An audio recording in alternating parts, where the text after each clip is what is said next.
Morning everyone. कल से आप लोगों को क्लास, जैसा कि हमने कहा भी था कि 7 बजे मिल ही जाएगी। कुछ नेटवर्क इशू की वजह से जहां पर इस समय हम हैं वहां कुछ नेटवर्क इशू था, इस वजह से आपको क्लास लेट मिल पा रही है।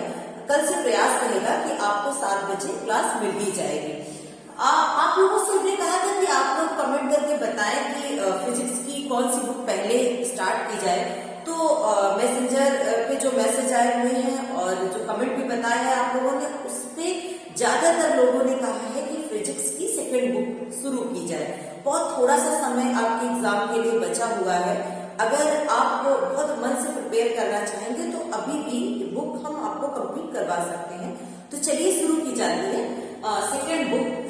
फिजिक्स की सेकंड बुक में ऑप्टिक्स की 2 पार्ट जो है वो सबसे पहले आपको पढ़ने हैं। ऑप्टिक्स मतलब प्रकाश की, शुरुआत में जो है वो प्रकाश की। ये 2 पार्ट है इसके। एक है रे ऑप्टिक्स, एक पहला जो पार्ट है इसका ये है रे ऑप्टिक्स मतलब किरण प्रकाश की, और जो इसका दूसरा पार्ट है वो है वेव ऑप्टिक्स मतलब तरंग प्रकाश की।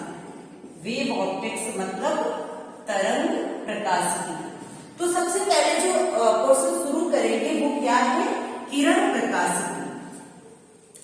किरण प्रकाश की में अब बात आई है सबसे पहले प्रकाश की किरणों की। तो प्रकाश क्या है इसके बारे में थोड़ी सी बातें जान ली।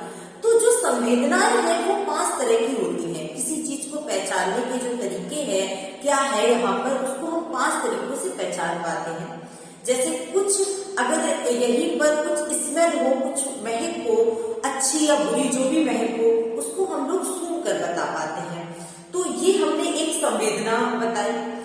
अगर किसी का स्वाद चखना है तो आप उसको चख कर बता पाते हैं, तो ये एक संवेदना है। अगर हम बोल रहे हैं तो इसको आप ऐसा नहीं कि चख रहे हो, स्वाद लेकर के बता पा रहे हो कि नई कड़ू आवाज आ रही है तो किसकी है, मेरी है, या अच्छी आवाज जो आई है, अच्छी सी स्वादिष्ट आवाज जो आई है वो आपकी है, ऐसा तो नहीं है। आप उसको कैसे बता पा रहे हो? सुनकर बता पा रहे हो। अगर कोई चीज गर्म है या ठंडी है उसको आपने कैसे स्पर्श करके बताया। तो ये संवेदनाएं होती हैं। उन्हीं संवेदनाओं में से प्रकाश जो है वो भी एक संवेदना है। इसे दृष्टि संवेदना कहते हैं। ये खुद तो नहीं दिखाई देता लेकिन वस्तुओं को देखने में हमारी मदद करता है। हमें आप इस कमरे में देख पा रहे होंगे तो इस वजह से देख पा रहे होंगे क्योंकि इस कमरे में प्रकाश है। अगर प्रकाश ना हो तो आप हमको देख नहीं सकते हो। तो प्रकाश को नहीं देख पा, प्रकाश नहीं देख रहे हो, प्रकाश नहीं दिख रहा है, लेकिन प्रकाश की वजह से चीजों को देख पा रहे हो। आपको ये बोर्ड दिख रहा है, आपको हम दिख रहे हैं क्योंकि यहाँ पर प्रकाश है। तो प्रकाश कौन सी संवेदना हुई? दृष्टि संवेदना है, जो खुद तो नहीं दिखाई देता लेकिन वस्तुओं को देखने में हमारी मदद करता है। वस्तुओं को हम देख पाते हैं क्योंकि वहां पर प्रकाश होता है। अब प्रकाश के कुछ गुण होते हैं। प्रकाश कुछ गुणों को प्रदर्शित करता है, जैसे परावर्तन है, अपवर्तन है, विवर्तन, व्यतिकरण, ध्रुवण, वर्ण विक्षेपण, प्रकाश वैद्युत प्रभाव, ये सारे गुणों को प्रकाश प्रदर्शित करता है। एक एक चैप्टर में अलग अलग गुणों के बारे में बताते चलेंगे हम आपको। तो अलग अलग जो एक्सरसाइज वगैरह या अलग अलग पोर्शन में जो वीडियो होंगे आपको अलग अलग बताते चलेंगे। तो जो प्रकाश है सबसे पहले उसको वेग क्या होता है? वायु निर्वात में। वायु निर्वात में कितना वेग होगा उसका?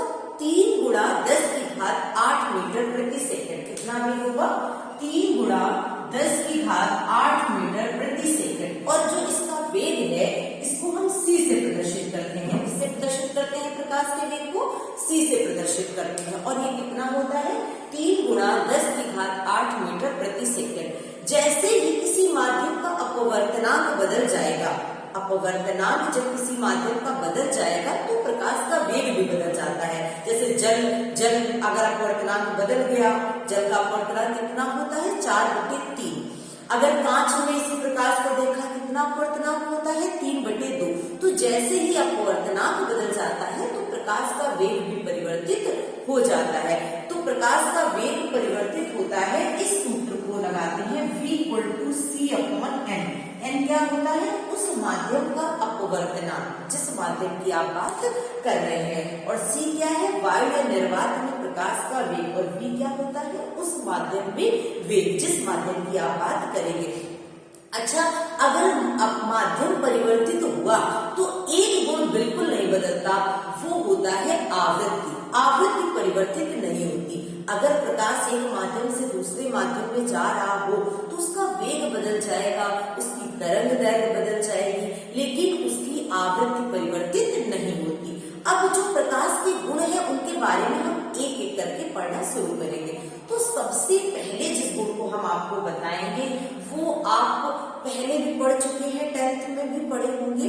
बहुत इजी है, लेकिन जल्दी से हम उस गुण को आपको समझाना शुरू कर रहे हैं। और एक बात आप लोग और याद रखिएगा कि जो हम टॉपिक पढ़ा रहे हैं उससे रिलेटेड जो प्रश्न आपको ना आए, आप जिस भी बुक से लगा रहे हो, तो आप लोग हमें भेज सकते हैं और उनका सॉल्यूशन आपको मिल जाएगा। उसको हम सॉल्व करके जैसे ही समय मिलेगा हम जरूर भेजेंगे। मतलब सेकेंड बुक आपने बोला है शुरू करो, तो इसका मतलब है कि परफेक्ट रूप से आप सेकेंड बुक से कुछ भी आए आप छोड़ के नहीं आएंगे।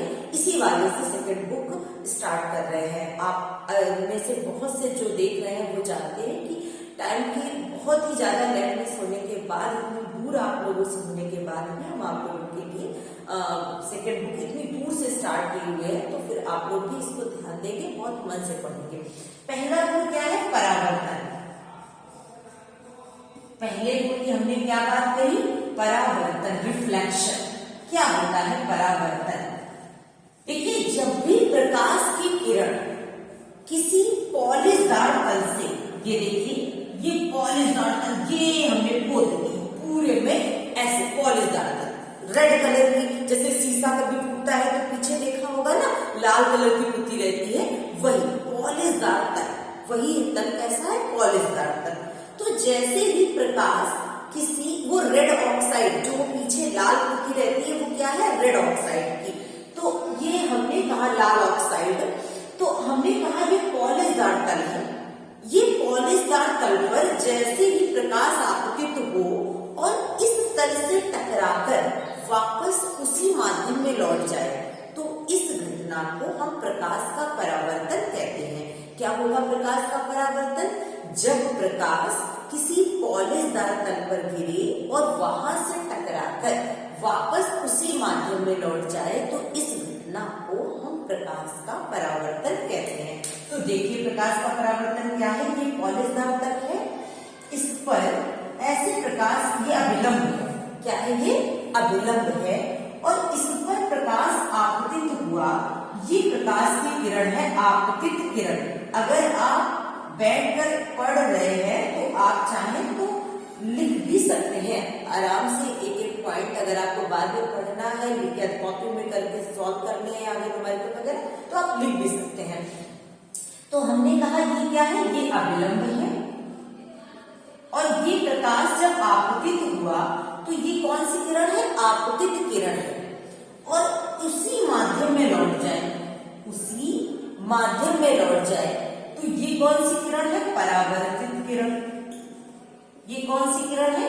परावर्तित किरण। जैसे ही प्रकाश आया, ये कोण आपतन कोण था, कोण आई। ये कौन सा कोण था? आपतन कोण था, कोण आई। और ये कौन सा? परावर्तन कोण था, आई। ये कोण आई कौन सा कोण था? आपतन कोण। ये कोण आई जो था, ये कौन सा कोण था? इंसिडेंट एंगल, आपतन कोण। और कोण आर कौन सा था? कोण आर जो था वो था परावर्तन कोण। कौन सा कोण था? परावर्तन कोण, रिफ्लेक्शन एंगल। अब देखिए हमने तुमसे क्या बताया? परावर्तन की प्रकाश आया, जैसे पॉलिशदार तल पर आया, उसी माध्यम में वापस उसी तरीके से लौट गया। तो इस घटना को, इस फिनोमिना को हम प्रकाश का परावर्तन कहते हैं।